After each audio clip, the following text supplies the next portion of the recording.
between governments, and may we also enjoy this peace that we have, and most especially the freedom that we have here in the United States. Be with our leaders in our country. Be with them as they plan well and pass laws that would help us all. Father, we just thank you for the gift of life, and help us to always reach out to each other and to be considerate of one another, to love each other, to also pray for our children that they may become educated, come back to their homelands, and run our nation's governments to improve many areas, Father. And most especially now, Father, we ask that you be with us and protect us from this horrendous virus that's upon us, Father. And may your providence be upon us, Father. Be with us and guide us each day. Thank you, Father, for this day, and be with us as we plan and discuss things that are very important to us. May you bless us all and keep us safe. In Jesus' name, amen.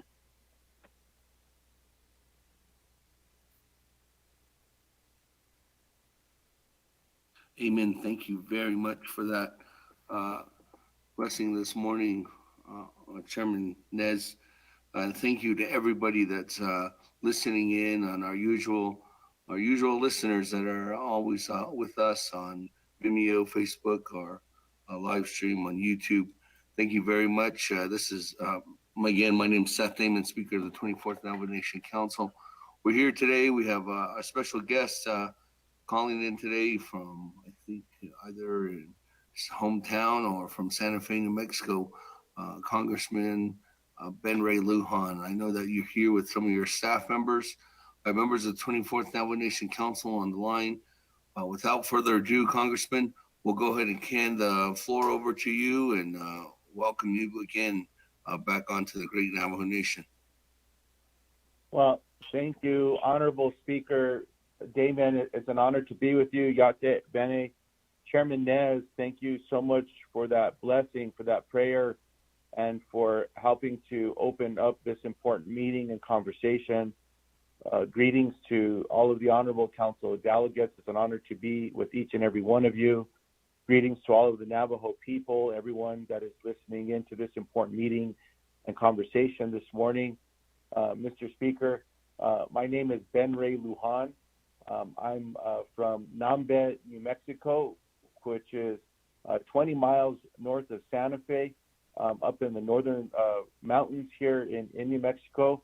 I'm the son of the late Speaker Ben Lujan and Carmen Lujan of Haconita and Nambe, New Mexico, and also my grandparents, Quilcida and Luis Lujan of Haconita, which is between Santa Fe and Los Alamos, and on my dad's side, the grandson of Celedon and Nestora Lujan of Nambe and in the Mora area.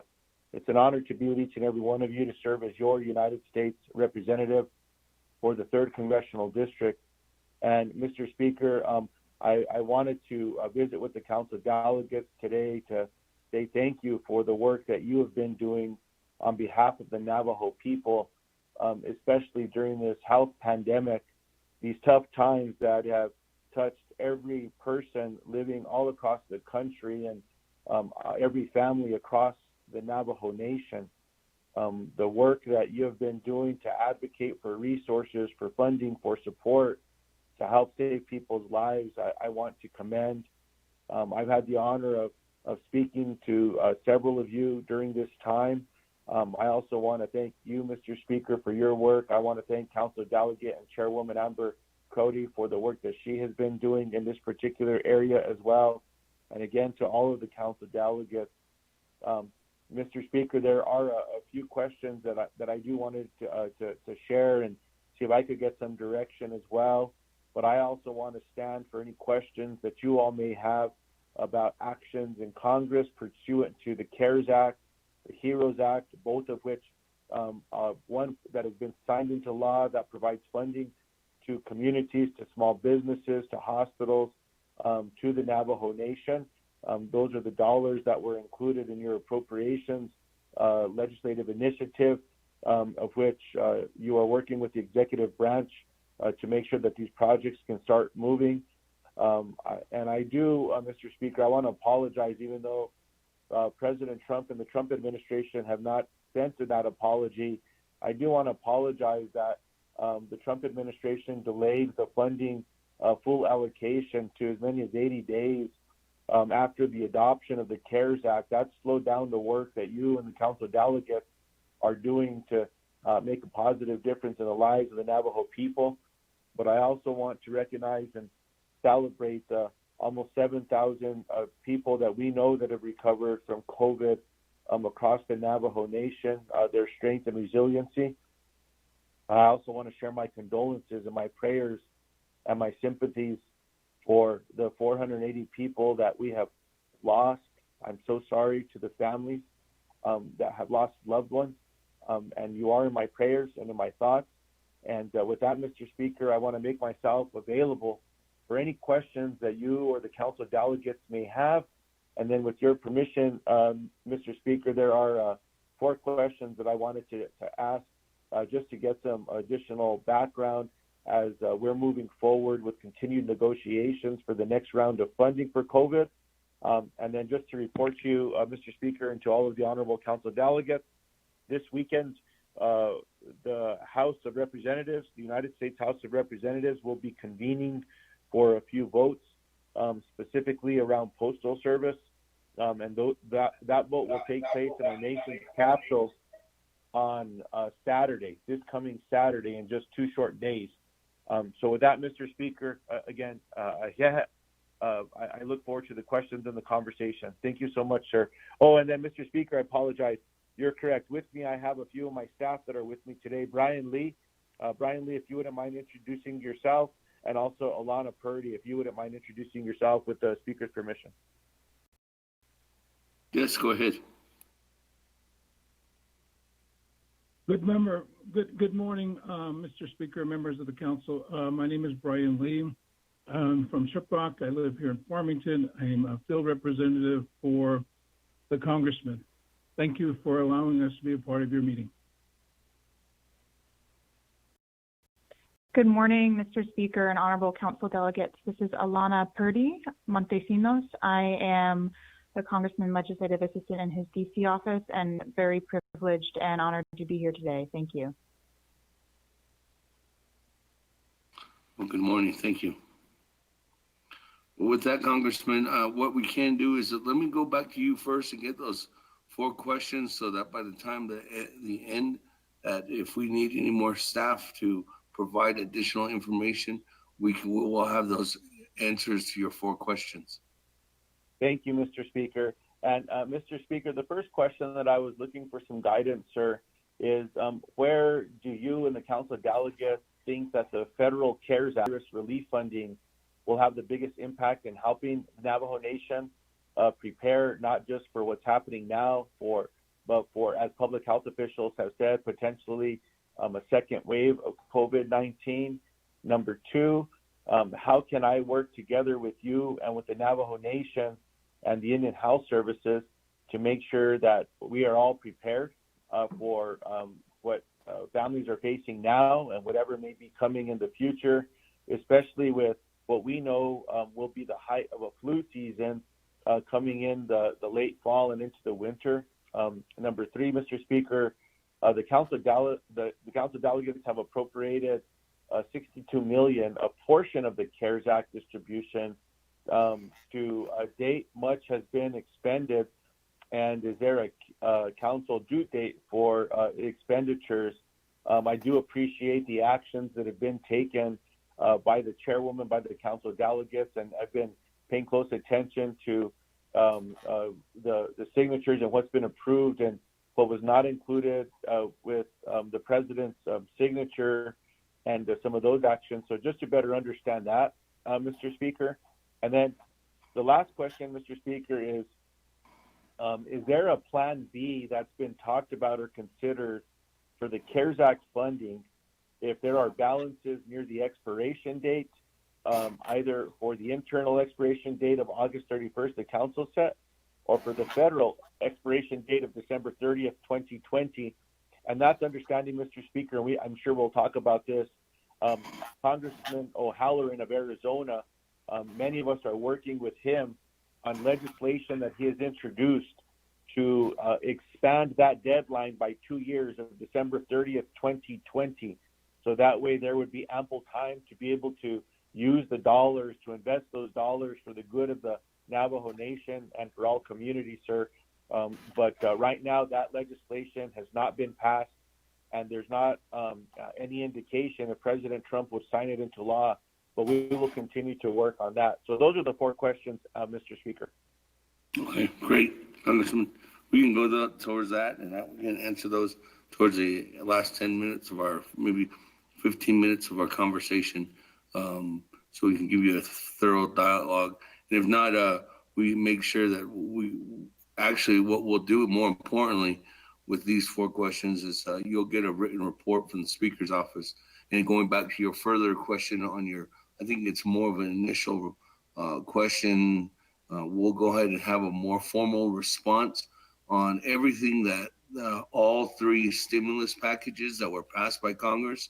I think there was almost close to, including not only the $714 million that was passed in the last stimulus, but there was additional monies that was given to IHS on behalf of for the Navajo Nation, and then also dollars from HUD. So close to maybe a little over $900 million that was given to the nation. We'll give you a whole formal rundown on what those have all been allocated for too as well, Congressman. Yeah, thank you, Mr. Speaker. Great. With that, colleagues, members of the 24th Navajo Nation Council, if you want to go ahead and have a question. I don't have anybody has text me or messaged me, but is there anybody that has a question right now for Congressman Ben Ray Lujan?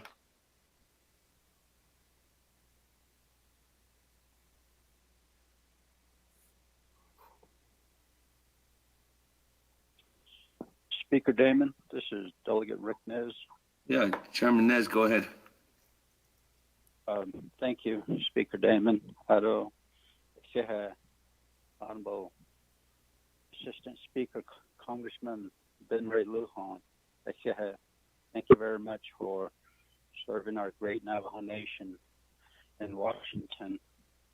I just want to say thank you very much from the bottom of my heart as a leader of the Navajo Nation Council, for the whole Navajo Nation as well, for the CARES Act funds, and the nation is doing what it can to move forward and expend these monies for our people.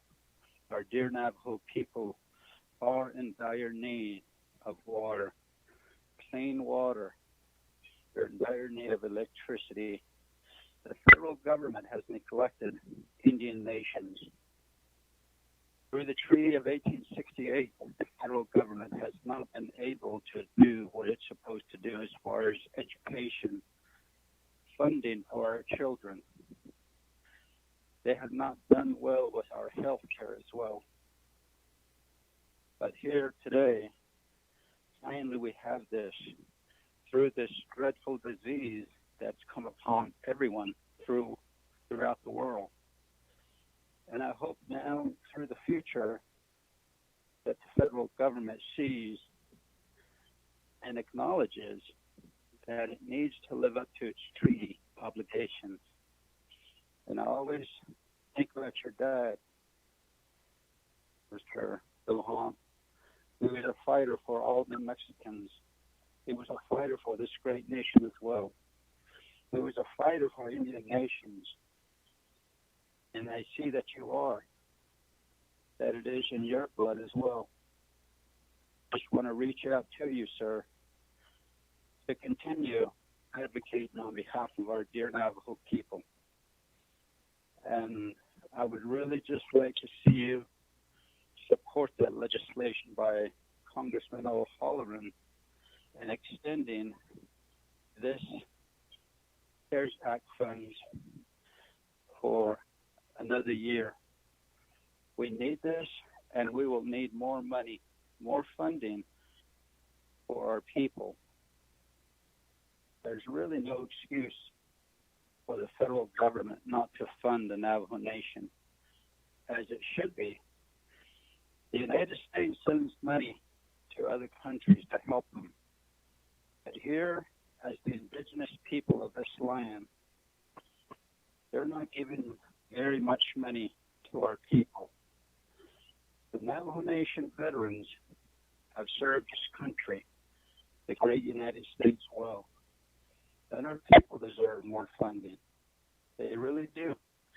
Why send so much money overseas when here in the great United States there's a need to provide funding to our indigenous people of this land?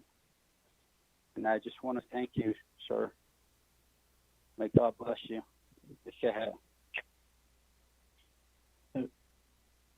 Mr. Chairman, Yade Shakis, Chairman Nez, it's an honor to work with you as well, sir. And those are very wise words that you shared with me.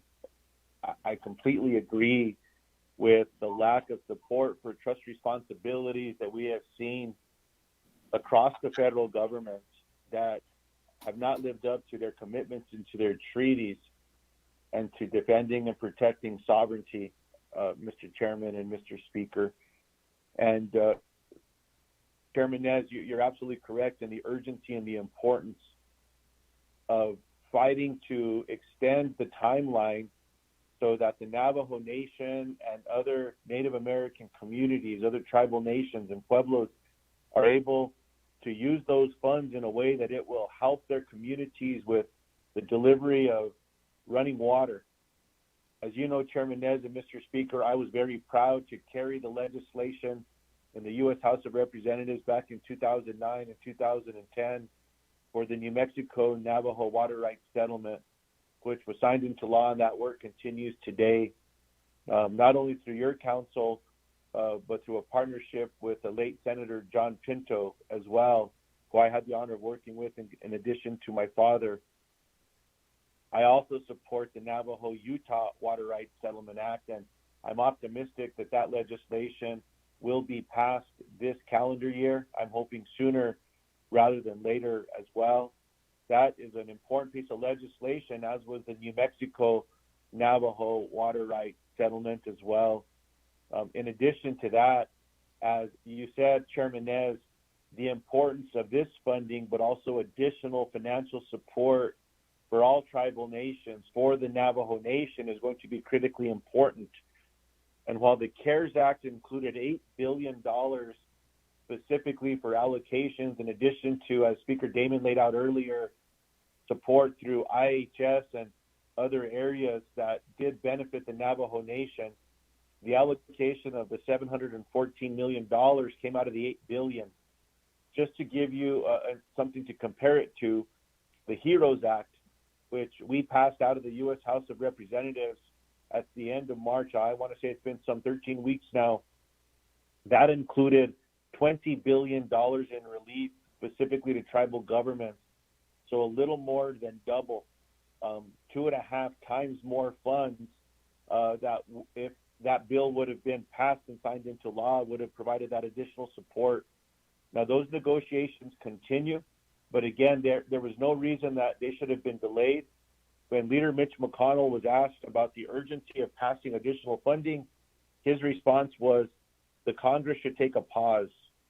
Well, none of you could take a pause. The Navajo people could not take a pause.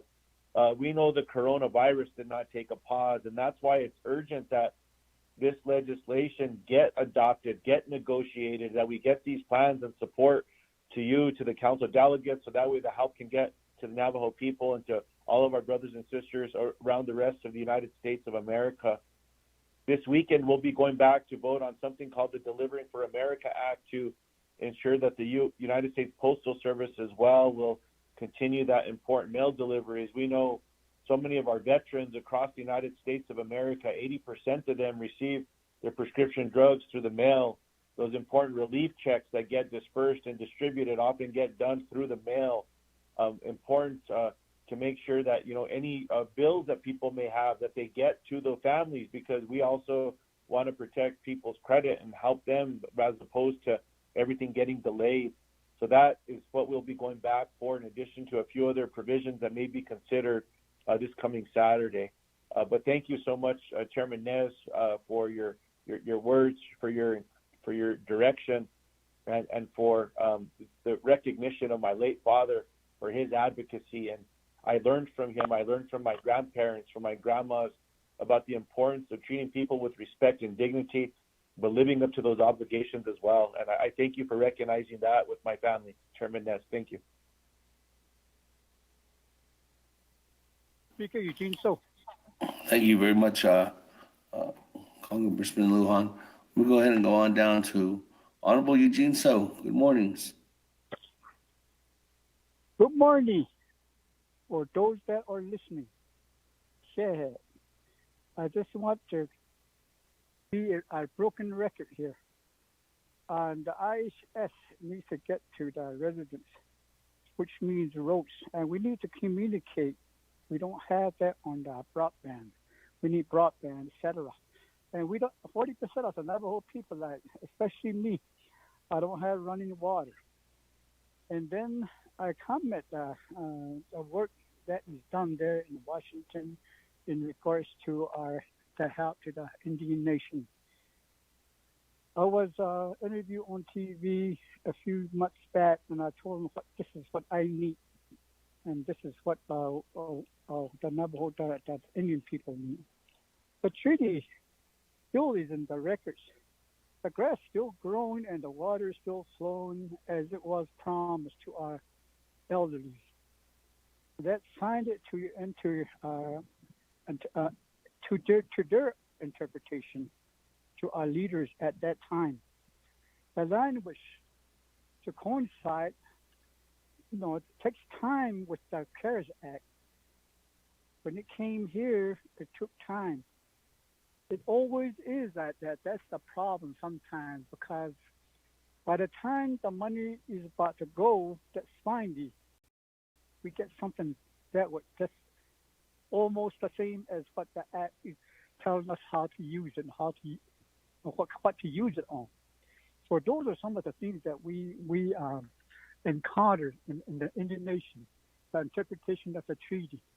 And also that when they want to give us money, it seems that any kind of federal money, like I always say that to wear a jacket in the winter time to keep warm, but the language would always say, in order for you to get a jacket, you have to wear it in July or August. That seems like that's how it is written to the Indian Nation. So we need some kind of communication in regards to that, the treaties. Like I said, the grass still grows and the water is still flowing. And that's when they said the treaties will be no good. So to me, that's something that's good, and it's international law. That's how I see it, by layman's terms. So I just feel that we need more money, and time is really bad when they give us something like electrical line or water line that you can't do within a few months. I don't know why they had to give us money for that when it will take time. So that's my problem with this, the CARES that they had gave to us, and we would really help a lot of people to give them some running water and some nice roads, and also some communication across the Navajo Nation. With that, in my questioning and my thoughts and my comments on the land which is in the acts and within the statute, etc. Thank you. Mr. Speaker, Council Delegate, so it's an honor to hear from you too, sir. And Council Delegate, so I want to say thank you, because you've always been an advocate to help people directly, whether it's direct financial support or to local people and communities, sir. And I very much share that with you. I thank you for that. And Council Delegate, so you understand what it's like to live in a very rural area where those roads are not paved. And I know that many of us and all of us are familiar with the importance of infrastructure. The Congress, the U.S. House of Representatives, we did work together, and out of the House, we passed an infrastructure package as well over the last 5-6 weeks. And in that package, it was called the Moving Forward Act, and it was a piece of legislation to invest in roads, bridge, water, wastewater, broadband, infrastructure in our communities that we know that we need, school modernization as well. Many of our schools have not been modernized, especially those schools that were built back in the 50s and 60s that still stand today. And also, Council Delegates, so I was proud to work with you, with the Speaker, with the other Council Delegates, with Congresswoman Holland, with Congresswoman Holland and Congressman O'Halloran to also work with the FCC to make sure that we were able to access additional spectrum to help expand connectivity now during COVID. But that's just the beginning. There needs to be more effort to close the gap so that everyone can stay connected. And we know the importance of that broadband so that students, whether they're in-person learning or they're distance learning, they can stay connected as well. But it also takes power and electricity, and the importance of that running water and even wastewater systems to help keep families safe. The importance of broadband to help with telemedicine as well, to keep families safe, to help with small businesses, and even to continue to see that expansion and support with NAPI, where we see the importance of broadband and connectivity with the modernization of how farm equipment is creating more opportunity as well. So for so many reasons, Council Delegates, so I agree with your assessment and your direction, and I'll continue to advocate and push for the infrastructure package to try to find support to get that done. I'm not optimistic that Mr. McConnell will take that up before the end of the calendar year. That may be an initiative that we begin to work on in the next calendar year. So, Mr. Speaker, with you and the Transportation Infrastructure committees and responsibilities, I look forward to those conversations as well as we continue down that path, but also doing everything we can to close that digital divide and work to get everyone connected. That should be our goal.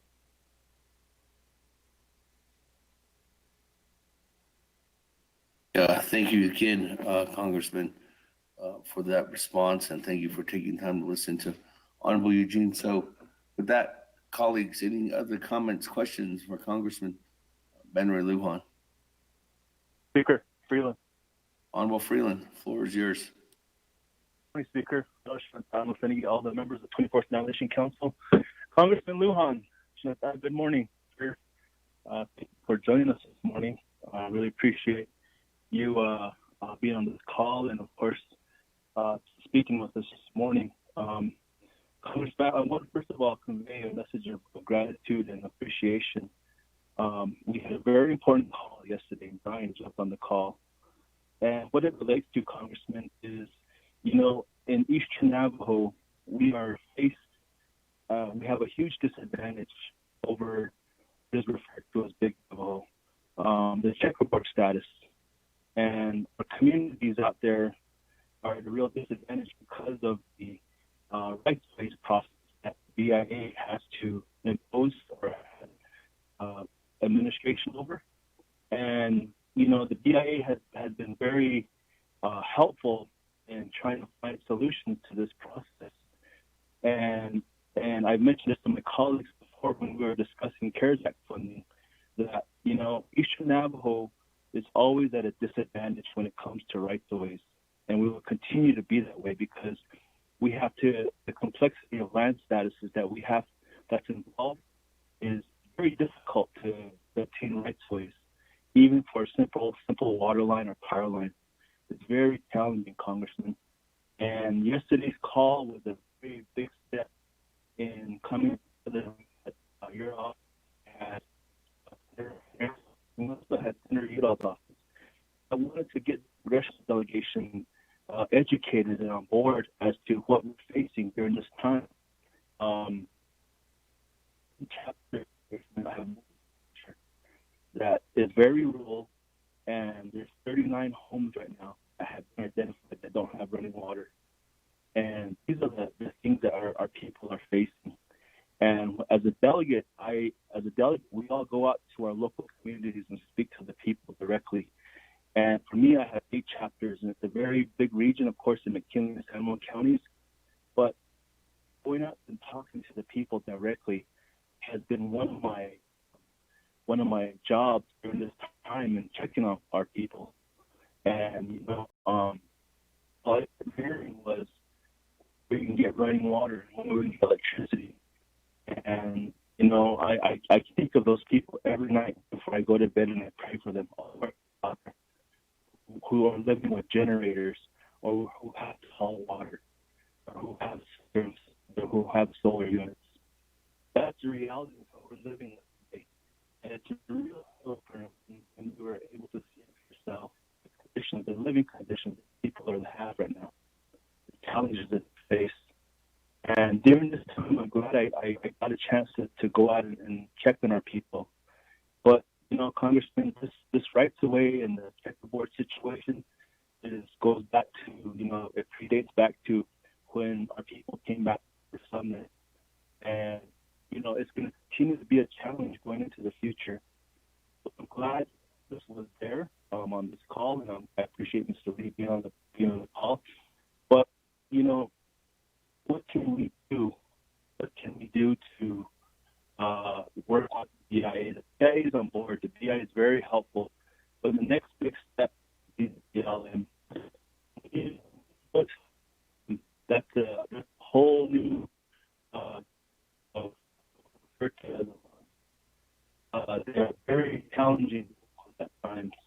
The BIA is very good to work with, and they, of course, see a lot of the federal lands, but of course they oversee the allotments particularly. But when we get to BLM allotments or BLM lands, that's the wall we run into right there. Especially for our chapters. Our chapters are the ones who are working diligently. They have identified who is in specific need, who is in medically high risk, who are the elders that need help the most. And when we have to cross these lands or these jurisdictions, it seems we're always challenged by the BLM in some way.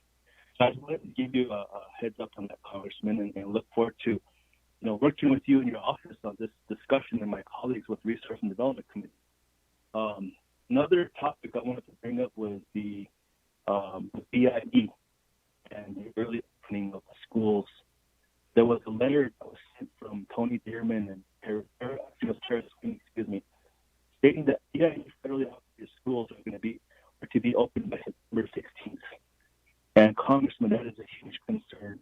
I have three federally operated schools and 2 tribally controlled schools in my 8 chapters. And the 3 down south, Crown Point Community, Standing Rock, as well as Lake Valley, have to open by September 16th. And it's a concern because, the BIE is telling the school boards, under the 25, not 25 CFR, but there's a Code of Federal Regulation, Beck and Seth Brian. Well, there's a mandate in the CFR that has to have in-class room teaching given to our students. And that's a huge concern because of the current situation that we're in the pandemic. And ourselves, we don't want to take any chances risking our children or anyone that's involved. If we can figure out a way to work with the BIE on addressing this situation, it'd be very appreciative because it is concerning when I get messages from constituents and school board members about this, and they have the right to be concerned about it. And it is something I wanted to bring up to you because it's not just for my area, but all of Eastern Navajo, New Mexico, and all across the Navajo Nation, the BIE federally operated schools that we have. So, also, I wanted to mention, the understandably that leadership in DC is about $1 trillion right now on another COVID relief, COVID package. I think in listening and understanding this more carefully, there's a divide. I don't want to call it a divide, but the sticking point is to be the and local governments, particularly I'd love to include tribes. But I wanted to ask you, what are your thoughts, Congressman, on ensuring that tribes do the additional relief? And, this not go anywhere anytime soon. It's not going to leave us. We have to continue this fight. And, it's going to continue to impact our beloved and our dear Navajo people. And what are your thoughts on getting this additional relief and help to our Navajo people, Congressman? But I also wanted to ask as well, how can we ensure that a lot of this money does get directly spent or directed towards basic infrastructure needs, like I mentioned, water and electric, as well as broadband, telecommunications. That's one of the areas that are focused on telecommunications. Honorable Freeland, just to let you know that you're starting to go in and out further. I'm sorry. That's a part of so, my here. So you probably had to stand on top of your house or top of the hill, or. Can you come back to me, Speaker? Is that okay? Or did you get it? Yeah, I can. Yeah, I can. Well, I think the Congressman heard some of your, but it's getting harder and harder to understand you, Honorable Freeland. I'm sorry. That's just a part of the connection we have out here in Eastern Navajo. So with that, I say thank you. Okay, let me go back to the Congressman. I'll ask more questions when I can. Thank you. Okay, all right. Thank you, Honorable Freeland. Thank you, Mr. Speaker. And to the Honorable Delegate. So, Congressman, go ahead. Thank you, Mr. Speaker, and to Honorable Council Delegate Freeland, who's a member of the Powerful Resources and Development Committee. I've had the honor of working with Mark, and thank you so much, Mark. If I heard you correctly, Council Delegate Freeland, the questions were, number one, pursuant to the meeting that you hosted yesterday with the BIA about the urgency of the work that must be done to ensure that with that very tight timeline, even after that 80-day delay of disbursement of full allocation of funds from the administration to the Navajo Nation, that you are up against to make sure that these investments can be made for the good of the Navajo people. And as you recall, Mr. Freeland, I was proud to work with several of the council delegates, the county of McKinley County, the Navajo Nation, and to invite the BIA and other federal agencies to a roundtable when there was funding for that bridge and the road in Manuelito from the FEMA after there was a disaster declaration, to try to get agreement to be able to move forward with some of the barriers that prevented infrastructure projects from getting completed. And I'd be honored and happy to play whatever role you think is necessary and brings value to helping with this from myself and my office to assist in that. And I want to thank you for the leadership of the Navajo Nation and in pulling together with the BIA as well. And I know that Mr. Lester Sosi was helpful during those meetings before, and I imagine that we can all work together again to ensure that we can move forward. So please let me know how I can be of service, whether it's helping to convene or participate or listen, or have Brian Lee from my team work with you in that effort. Number two, Mr. Speaker, I'll go to the latter part of the question, and I think that Mr. Freeland made his point when the call was breaking up, because there needs to be investments with broadband in our communities for emergency services. I mean, what happens if there's an emergency with one of our grandmas and they're not able to get in touch with anyone? That's not right. And I've also said this to the FCC, to anyone that will listen, including meetings at the White House. The importance of broadband will also help save people's lives with missing and murdered Indigenous women, helping to protect more families and kids and brothers and sisters. It's critically important. And that's one of the reasons why infrastructure matters. Again, the infrastructure package, the Moving Forward Act, which is a $1.5 trillion initiative that includes investments in these areas, will be critically important to help close these gaps and provide the funding necessary to help address these important issues, and also to help jumpstart the economy across America. And that's why that bill is one that needs to be considered. And Again, I'm not optimistic that Mr. Mitch McConnell, the Republican leader of the U.S. Senate, will take it up anytime soon. And I think it's going to be an issue that has to be brought up next Congress. And that's an area where we can work together through the leaders of the Council of Delegates, to the chapter officials, and to all of our grandmas and all of our students. I know Council Delegate Freeland, if I'm not mistaken, he also represents Navajo Technical University as well. So from the students to the grandmas, we need to make sure that we're helping everybody. And that's why that issue is going to matter so very much as well. So the infrastructure issue, the broadband issue, the easement issue, and then also closing that broadband digital divide as well. And I hope, Council Delegates, that I address the issues that you raised, but if not, I look forward to visiting with you more as well. Thank you, Mr. Speaker. Congressman, I have two individuals in the queue right now. So, Madam Chair, Charles Newton, we'll go ahead and turn the floor over to you. Yeah, Shipsala. And good morning, colleagues. Good morning, Representative Lujan. Good morning, Mr. Lee. I just wanted to ask you, Ms. Representative Lujan, prior to COVID, I had met with your staff and we were talking about the operations and maintenance list that is controlled by BIA.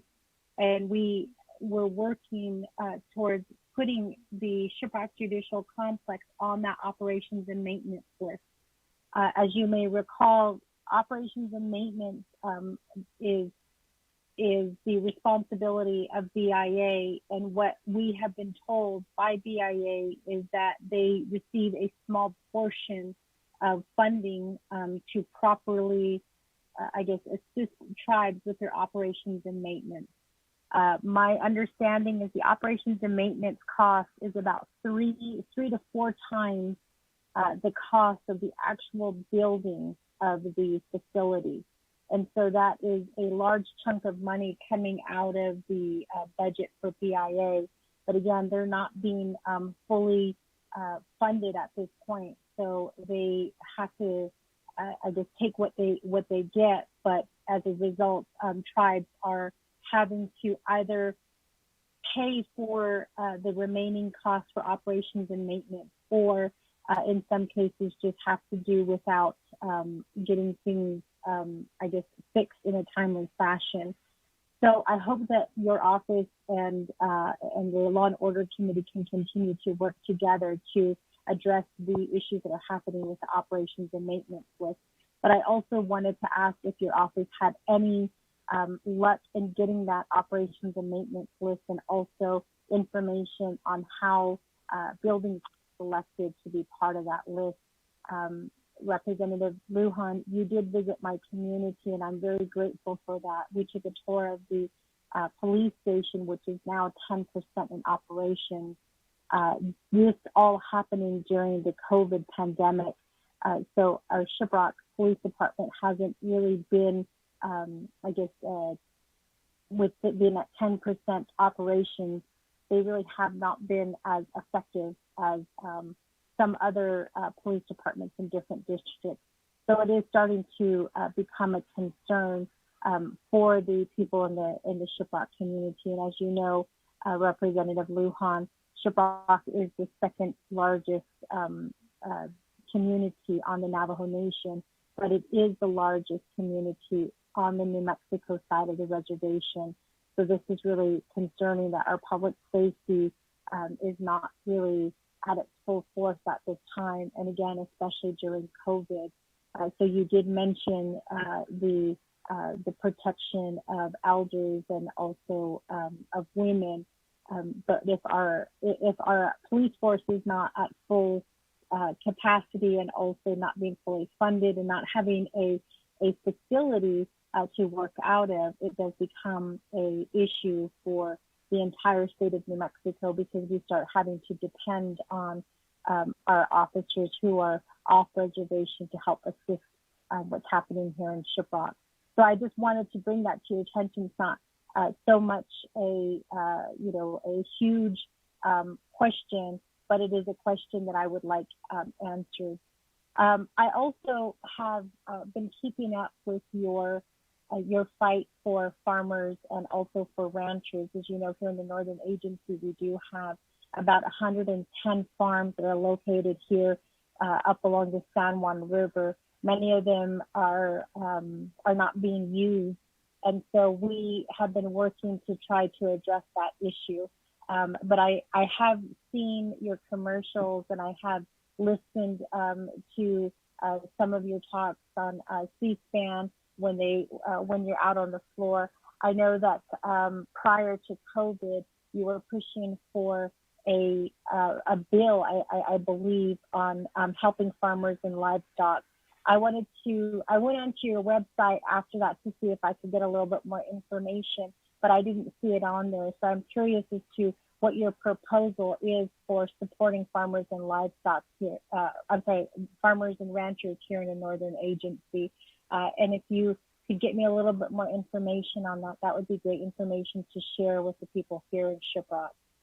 I also wanted to talk to you a little bit about the uranium pond here in Shiprock. Unfortunately, COVID didn't stop the issues here regarding the uranium pond. I know that they did extend the timeline a little bit more, but I believe we're coming into the final year of the duration of this pond, and the issue still hasn't been addressed on whether the pond is just going to be relined, whether it's going to, whether they're going to remove it completely from the community.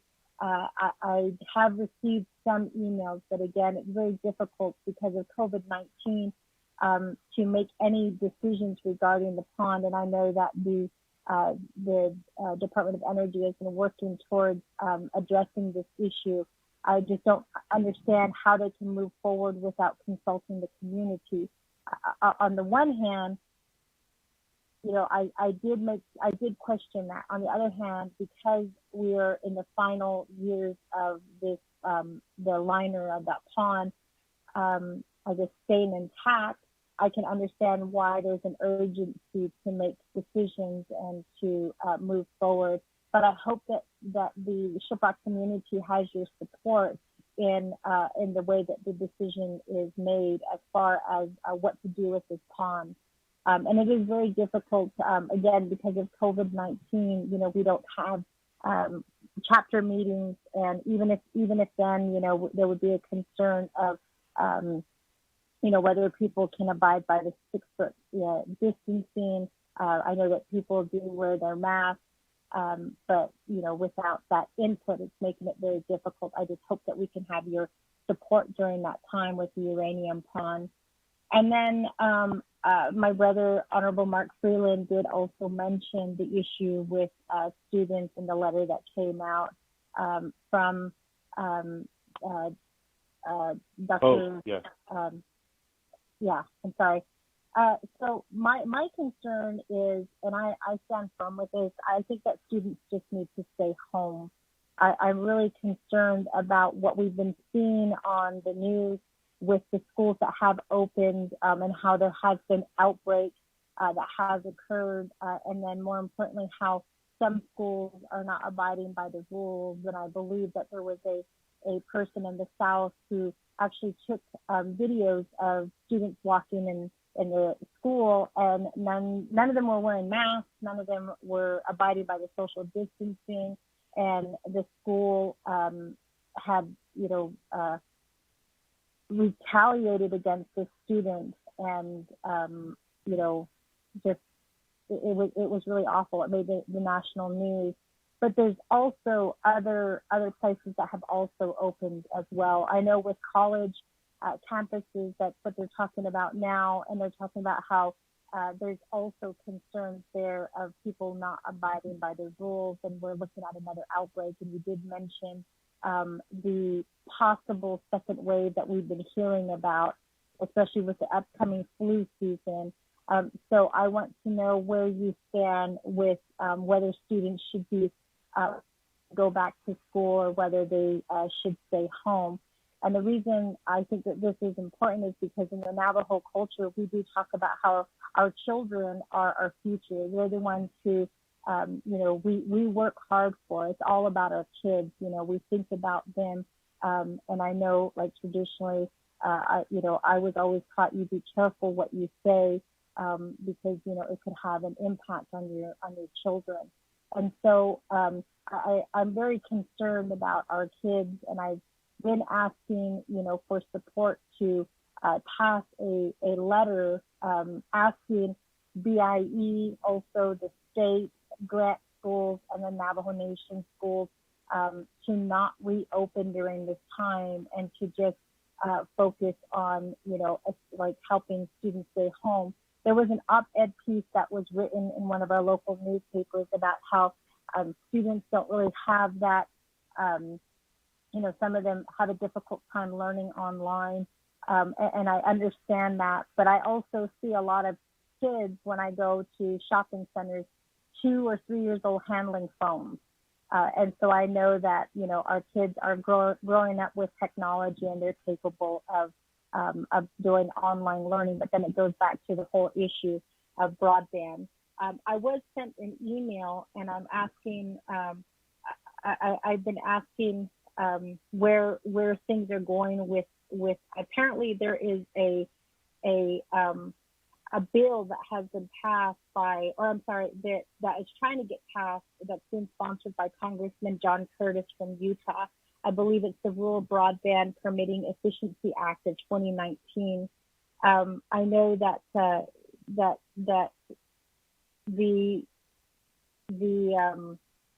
because of COVID-19, broadband has become an issue, and of course it is a priority here on the Navajo Nation. But I'm wondering where you stand with HR 292 and whether that legislation will get your support, and more importantly, the support of Representative Holland, who I understand is the chair of the Federal Land Subcommittee. I guess in a way, I think we're going to need your help to move this legislation forward. And I wanted to ask where you stand on this legislation, and whether that legislation will get your support. So with that, Speaker, thank you for allowing me this opportunity to ask our representative these questions, and I look forward to the answer. Thank you. Thank you. Congressman? Thank you, Chairwoman Charles Newton. It's an honor to be with you today, and thank you so much for the questions as well, especially from the Chairwoman of the Law and Order Committee. It was an honor to be able to visit with you when we were able to be together in person before COVID, not just to visit the facility, but also the treatment facility as well, where there was support for families that I certainly appreciated and learned from Chairwoman Charles Newton. Let me start at the top of the list. So unfortunately, we do not have new information from the Trump administration, and we've also been inquiring from the Navajo Justice Department. So I will make sure Brian Lee follows up with you to see how we can make some progress here, but there has not been an openness to release some of that information as well. I do believe, though, that the Moving Forward Act, which is the infrastructure package, that would also benefit infrastructure improvements like the one we're talking about, in addition to closing that broadband gap. So let's sit down and we can review that as well. Number two, on farmers and ranchers, as you pointed out, I grew up on a small farm. I still live on that small farm. I'm neighbors with my mother on that small farm, and that's where I learned all my work ethic. Raising sheep and chickens, and we had a few cows throughout the years, and my dad even had a milking goat that I would have to milk before school, and sometimes that goat would get loose and kick over that can of milk, and I'd be wearing it all day for school. It wasn't pleasant, Chairwoman, but nonetheless, those are shared experiences that we have from our youth and growing up. And it's important to me that we help farmers, especially farmers that have smaller operations. There's a lot of support for the biggest operations in America, but there's not a lot of programs that support smaller farmers.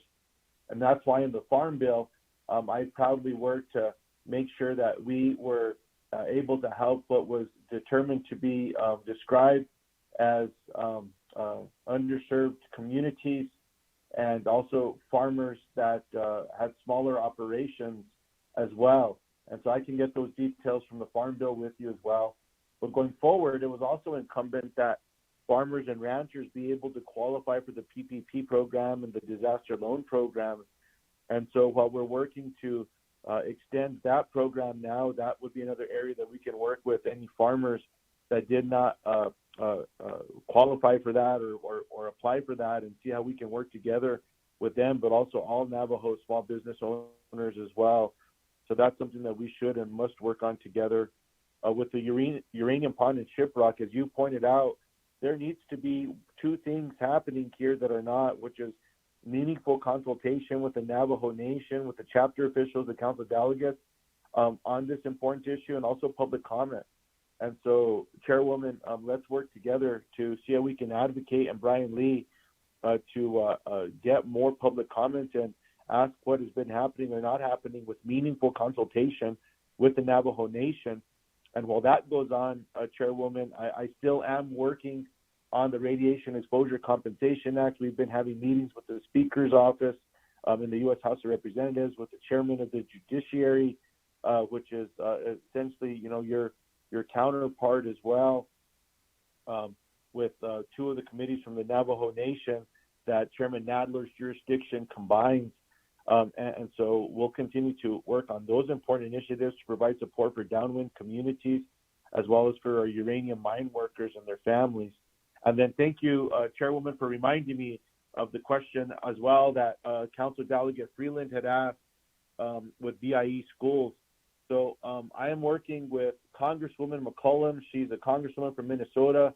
She's the chairwoman of the Interior Appropriations Subcommittee, and she has raised this issue with BIE about the rush to open. And what we all want, as you said, Chairwoman, is we want schools to open, but we want them to open safely, to keep our kids safe, to keep our communities safe, to keep everyone safe. And we want students to have access to that important nourishment from education and school and learning. So that's an area where if there's not consultation taking place with the Navajo Nation, that's a problem by itself. And then to the point that both you, Chairwoman, and Council Delegate Freeland made, the importance of distance learning. Whether students are learning in-person classroom or they're at home, they still need access to the internet to do their homework, to study, to stay connected. And that's where there needs to be continued investments in gains. I think Council Delegate Freeland had also asked about support around the next level of funding for COVID-19 and also for local governments, with the difference of what Leader McConnell has put in his package, which doesn't have the votes even of Senate Republicans to pass. That's why he's not passed it out of the Senate. And the bill that we passed, which is the HEROES Act, which had strong support in the U.S. House of Representatives, Leader McConnell said he does not believe in providing more additional support for local governments or tribal governments. He said that there shouldn't be more funding. I disagree with him. That's why in the HEROES Act, there was $20 billion building upon the $8 billion that we were able to fight for in the CARES package. And that $8 billion was still negotiated. We had originally asked for much more, but it was negotiated at $8 billion. And that's why it's going to be critically important that, based on the need that we now know exists across the country, across Native American communities, that consideration be supported, in addition to direct payments to people across the country based on their earnings that would cap out at or be maximized for earners $75,000 or less, and cap out at 98, I think, is what was put together in the CARES Act as well as in the HEROES Act. And then also the investments in the infrastructure that we talked about, which I think are critically important. And then, Chairwoman, so I will continue to work with Congresswoman Holland, the Chairwoman, with legislation that she's introduced to help close the broadband gap in rural and tribal communities. I also am the lead sponsor of a piece of legislation called the Tribal Connect Act. Senator Heinrich is the lead sponsor in the United States Senate.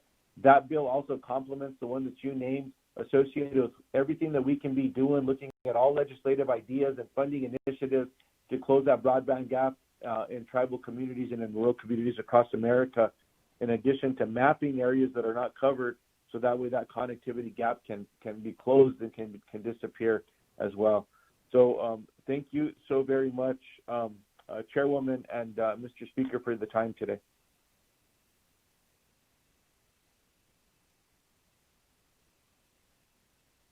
Thank you, Congressman. I know that time is of the essence right now, and the time is 10:01. And I know that we had this blocked out for 1 hour. I don't know if you're still on a hard stop at 10 o'clock, but I know I have one more of your constituents from the state of New Mexico, Honorable Daniel So, that wanted to ask a couple of questions. I don't know if that's Absolutely. okay, Congressman. Is that okay? Yes, absolutely. Chairman So, you're up. Good morning, Chairman. Oh, yeah. Speaker, though, colleagues. Hola, ¿cómo está, Congressman? Yate Shakis. It's good to be with you, Oh. Mr. Chairman. Honorable So of the Health, Education, and Human Services Committee. Good to be with you, sir. Yes, sir. Thank you. I guess basic is the issue that I'm really concerned about is the fact that within the Health and Human Services Department of the U.S. government, Head Start. Head Start, as you know, it comes as a grant. And part of the requirements is, instruction has to happen. And I'm concerned that there is no leeway being afforded Navajo Nation Head Start to do perhaps some modification of their regular program. We received an update, and I'm really concerned that, the Head Start buses, the director basically says, yeah, we're going to go through the community. How are you going to separate the students from each other? They were going to tape up shower curtains on the seats. And yet, the requirement is this thing has to go, and there's no leeway being afforded the Navajo Nation on how to modify their programs of instruction to the preschool students. That's a major concern, and I don't know if anybody across Indian country has expressed that particular concern. We had received testimony that K-5 is almost like a petri dish. If COVID starts, it's a new pandemic among the young folks. And I don't think that that's something that we can afford. The other part is, that the 8 chapters that I represent is the far eastern, and we're at the forefront of every deviant character and personality of the bigger society. We have our own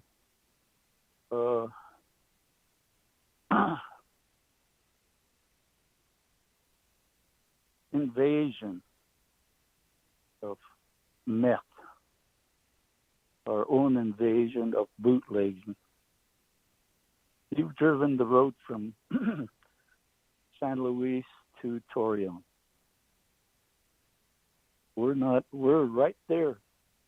All that separates us is a cattle guard from those aspects that I'm talking about. And there's a certain invasion that's occurring, and I've brought this up before the Navajo Nation Chief of Police, the Director of Public Safety. I really need your assistance to get the drug task force to be active in the area.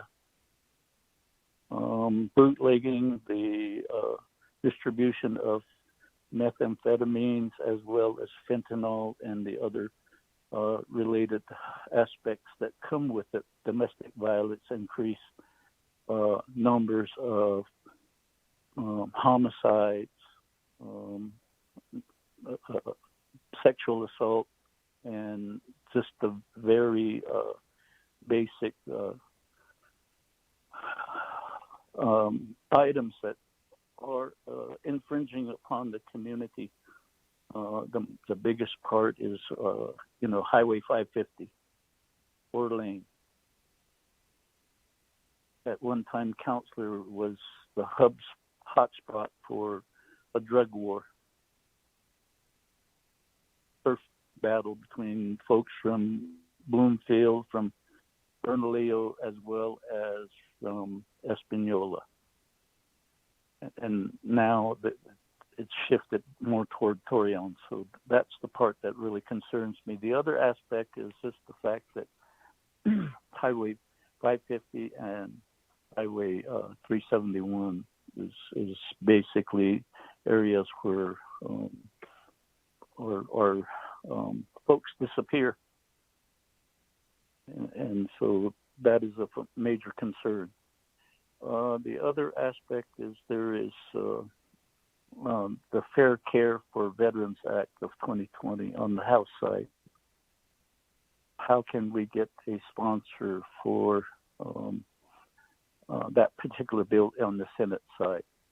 That's for the folks that are undergoing or have symptoms of Agent Orange, where they're not really getting the proper care through the Veterans Administration or even any of the other hospitals within the area. That's the part. The high cost of cancer treatment. In some cases, the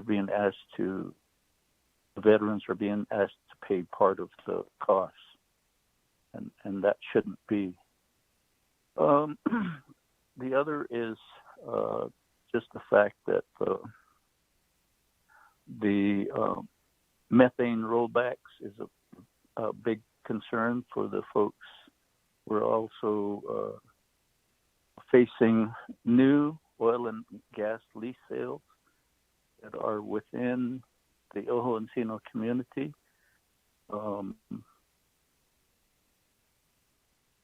We have 5 wells there, pristine water. And those lease sales, the ones where there's been site visits,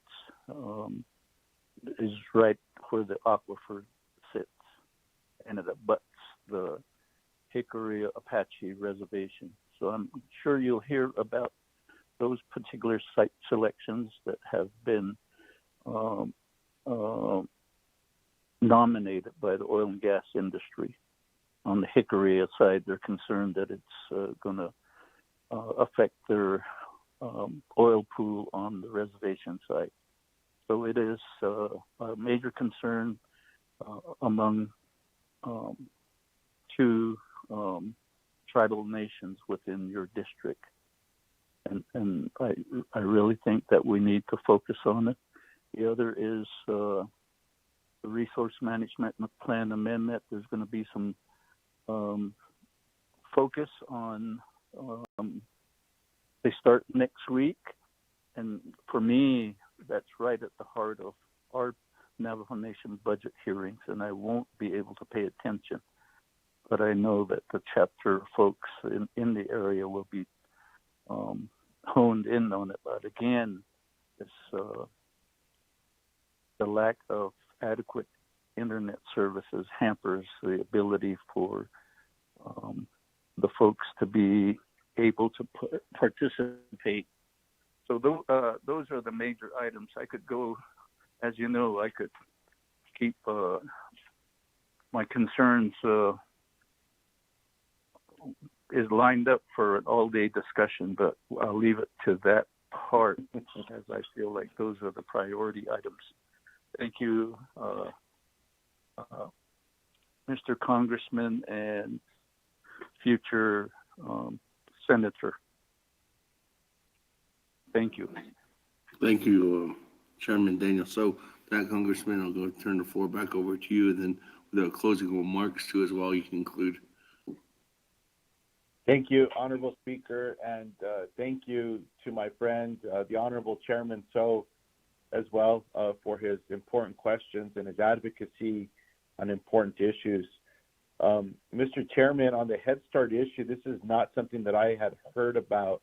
So let's raise this in the same way that we are from a BIE school perspective, as Chairwoman Charles Newton raised that issue, as well as did Honorable Council Delegate Freeland. So I'd be happy to work with you and raise concerns, because as I said earlier, Honorable Chairman, we do want everything to open up soon, but we want it to open up as safely as possible.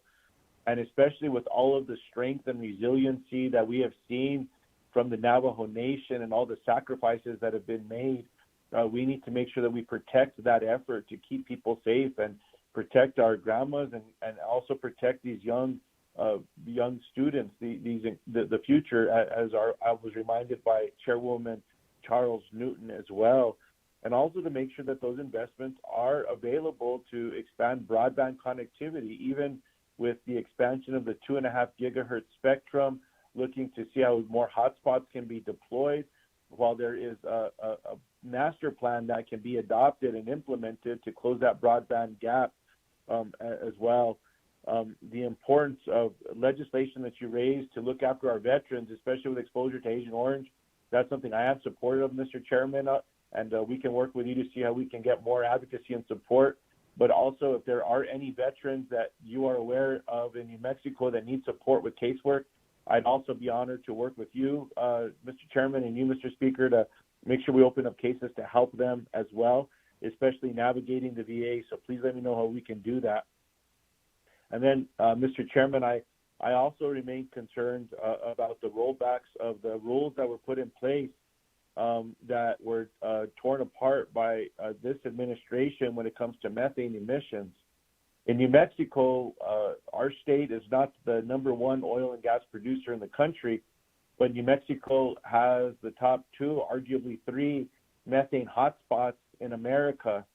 And that is essentially natural gas methane that is being intentionally vented, intentionally put out into the community, or it comes from old infrastructure that needs to be fixed so that those leaks are no longer leaking.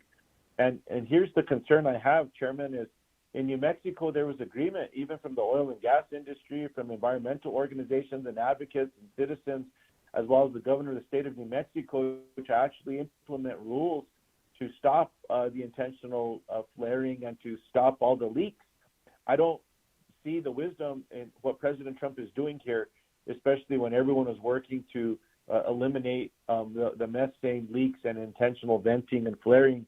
And that's also a taking of taxpayer dollars. So that's something that needs to be addressed. Mr. Chairman, I'd be happy to work with you in addition to concerns that you raised by the Navajo Nation, by the Pueblos, as well as Hickory Apache Nation. So let's see how we can work together in each and every one of those areas as well. And thank you so much for your wisdom and for your constant counsel and for your prayers as well, Honorable Chairman. So, and also, Honorable Speaker, thank you so much for the time today. And I yield back to you, Mr. Speaker. Well, thank you very much, Congressman. Thank you very much for taking your time out today to being with the Navajo Nation, particularly talking with my colleagues at the 24th Navajo Nation Council. As indicated before with your questions, we could have a long other dialogue with those 4 questions, but what we'll do is we'll definitely get those response in writing. We'll work together with your staff. I have Chief of Staff Shauna So working on that with our staff internally as we speak right now to get that information back to you as quickly as possible. More importantly, to get you that rundown too as well on the funding that the Navajo Nation has received in the past 3 stimulus packages, referring to since the pandemic has struck not only this Navajo Nation but the whole United States. So again, Congressman, thank you very much again for taking your time and meeting today with everyone here on the Navajo Nation, and thank you everyone for listening in too as well. So, Congressman, have a good day, and we'll catch you down the road. Thank you, Mr. Speaker. And again, to everyone, thank you so much for your prayers, for your blessings, for your strength, for your resiliency. and thank you for working together for the good of people. That's what we've been charged with, and I want to thank you all so much. I'm sorry that we could not be in person today. I do look forward when we can see each other again. But Mr. Speaker, please let me know how we can continue to work together and make sure that we're doing everything we can to provide the support to the Navajo people. Yeah, thank you so much. All my best. Oh, yeah.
Hello, anybody on the call?